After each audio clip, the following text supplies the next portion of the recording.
Hello everyone, good afternoon, नमस्ते जी। कैसे हो आप सभी? आई होप आप सभी बहुत अच्छे होंगे और हम भी ठीक हैं। मैं सीमा भट्ट आप सभी का बहुत बहुत स्वागत करती हूँ आपके अपने YouTube channel real life with Simu में। तो गाइज अभी दिन का टाइम है और जो भी नाश्ते के बर्तन पड़े हुए थे टोकरी में धुले हुए, तो उनको मैं यहाँ पर स्टैंड में लगा रही हूँ।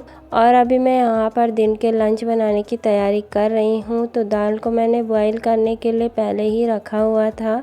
तो दाल हमारी अच्छे से बॉईल हो चुकी थी और अब ना मैं दाल में तड़का लगाने की तैयारी यहाँ पर कर रही थी। और गाइज मॉर्निंग का मेरा जो भी रूटीन था, जो भी मेरे घर के काम वगैरह थे, सब कुछ मैंने निपटा दिए थे।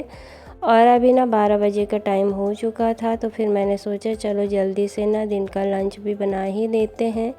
तो यहाँ पर मैंने कढ़ाई चढ़ा दी थी और एक टमाटर मैंने यहाँ पर कट कर लिया है। और थोड़ा सा मैं तड़के में ना जीरा वगैरह डाल दूँगी और प्याज वगैरह मैं आजकल कम ही डालती हूँ। तो बस जी यहाँ पर मैंने तेल और जीरा डाल दिया था और तेल भी अच्छे से गर्म हो चुका था। तो बस इसमें मैंने थोड़ा सा जख्या का तड़का भी डाल दिया था और अब मैं इसमें टमाटर वगैरह मैंने डाल दिए हैं। और जो भी डेली के मसाले वगैरह हैं, नमक वगैरह है, वो मैंने डाल दिया है। और थोड़ी देर मैंने ना कढ़ाई को ढक दिया था। तो टमाटर भी हमारे अच्छे से गल चुके हैं और इनको मैं करछी से ना मैश कर रही हूँ, क्योंकि बच्चों को ना दाल में टमाटर वगैरह बिल्कुल भी पसंद नहीं है। तो इसलिए मुझे टमाटर को अच्छे से मैश करना पड़ता ही है, नहीं तो फिर बच्चे ना खाते टाइम बहुत ही ज़्यादा नखरे करते हैं।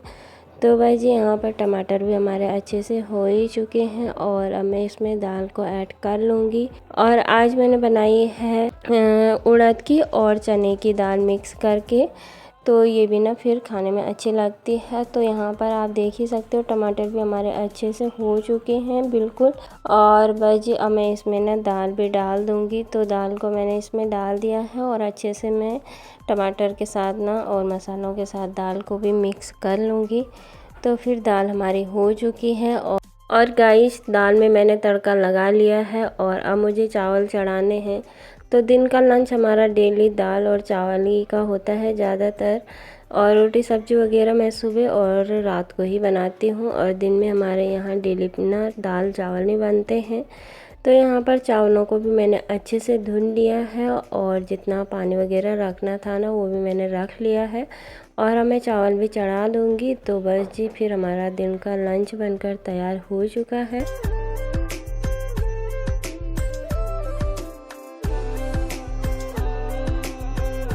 तो गाइस हमारे घर में ना देखिए मेरी मम्मी आई हुई है और मम्मी ना कल आ गई थी।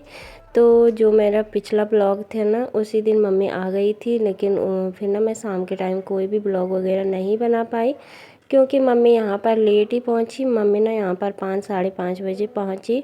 तो फिर अंधेरा भी हो ही चुका था और मेरी मम्मी गांव से आई है और मैंने अपनी मम्मी का इंतज़ार पूरे 2 साल से कर रही थी। मम्मी ने हमारे यहाँ पर 2 साल बाद आई है और मम्मी की गांव में भैंस वगैरह रखी हुई थी। और जब मैं जून जुलाई में ना अपने मायके गई थी तो उस टाइम मैंने आप सभी के साथ शेयर किया था। जिन्होंने मेरा ब्लॉग उस टाइम देखा होगा ना उन्हें पता है कि, और मैंने अपनी भैंस को भी दिखाया था उस टाइम। तो बस इस बार ना फिर बरसात में मम्मी की भैंस बिक गई थी। तो फिर ना मम्मी अभी ना अपने काम वगैरह निपटा के आई है। गांव में खेतों का काम ना आजकल ही निपटता है। अक्टूबर तक ना पूरे 6 महीने काम लगा हुआ रहता है खेतों का, और जो पहाड़ी लोग होंगे उन्हें तो पता ही है। तो बस जी फिर मम्मी का काम वगैरह निपट गया था और अभी मम्मी ना मतलब कुछ दिन और रहकर आती, लेकिन मम्मी की ना आँख में भी थोड़ा सा दिक्कत हो रही है। तो फिर मैंने मम्मी को जल्दी ही बुलाया कि मम्मी जल्दी आ जाओ। तो फिर मम्मी फिर आई गई और मम्मी गांव से अकेले ही आई है, क्योंकि फिर गांव से भी कोई छोड़ने वाला नहीं था। मैंने आप सभी के साथ शेयर किया ही है, क्योंकि मम्मी गांव में अकेले ही रहती है। तो इसलिए मम्मी को अकेले ही आना पड़ा। मैंने बोल दिया था कि हस्बैंड जी को भेज देते हैं, लेकिन मम्मी ने फिर मना किया कि मतलब मैं आ जाऊंगी। तो गांव से फिर मामा जी औरों ने मम्मी को गाड़ी में बिठा दिया था और फिर बस अड्डे में ना फिर हम लेने चले गए थे। तो बस फिर ना हमारे गांव से डायरेक्ट गाड़ी यहाँ पर आ जाती है ऋषिकेश में, और मेरा मायका पड़ता है उत्तरकाशी साइड की तरफ। तो बस जी यहाँ पर फिर हमारा दिन का लंच तो बन ही गया था। मेरा छोटा वाला बेटा आ गया था और मम्मी ने उसकी ड्रेस वगैरह चेंज कर ली है। और बस यहाँ पर फिर मम्मी को पीनी थी चाय, और सुबह से ना मम्मी को मैंने नहला धुला दिया था, कपड़े वगैरह धुलकर छत में डाले हुए हैं। तो फिर मम्मी ने बोला कि चाय बना दे, तो फिर मैंने यहाँ पर चाय बना दी है। और हस्बैंड जी भी आ ही चुके हैं छोटे वाले बेटे को लेकर, तो बस उनको भी मैं चाय दे दूँगी। और बस मैंने 2 गिलास चाय बनाए थे, तो फिर मम्मी ने और हस्बैंड जी ने थोड़ा थोड़ा करके मेरे को भी दे दी है गिलास में। और यहाँ पर हम बैठ चुके हैं कंबल में, क्योंकि मौसम ठंडा हो ही रहा है।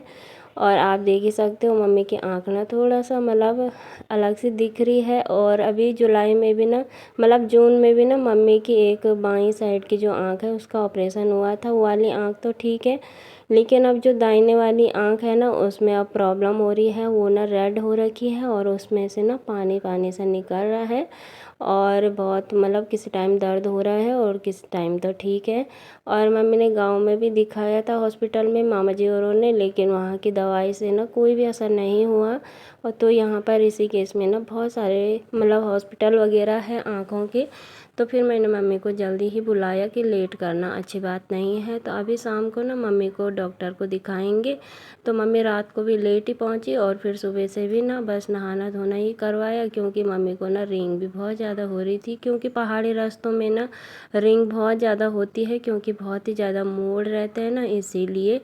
तो बस फिर अभी फ्रेश वगैरह हो गए थे, और बस यहाँ पर हमारा लंच भी बन ही चुका था, और मेरा बड़ा वाला बेटा भी आ चुका था। तो बस मैं यहाँ पर लंच वगैरह निकाल रही हूँ। थोड़ी देर हम बैठे रहे, और जैसे मम्मी आ रखी है ना तो थोड़ा सा बैठते हैं, तो फिर 1-1.5 घंटा कब निकल जाता है पता ही नहीं चलता है। और मैं भी बहुत ज़्यादा खुश हूँ, और मेरे से ज़्यादा खुश ना मेरे बच्चे हैं, क्योंकि इनको नानी बहुत ही ज़्यादा पसंद है। और गई जब भी मेरे दोनों बच्चे हुए हैं ना उस टाइम मम्मी ने ही इन दोनों को संभाला है, और मुझे भी, और सब कुछ मम्मी ने ही किया है। तो मम्मी ना तो गाइस जब तक मेरे बच्चे छोटे थे ना तो मम्मी बरसात में गांव रहती थी, और अपने काम वगैरह निपटा कर ना जल्दी ही सर्दियों में यहाँ पर आ जाती थी।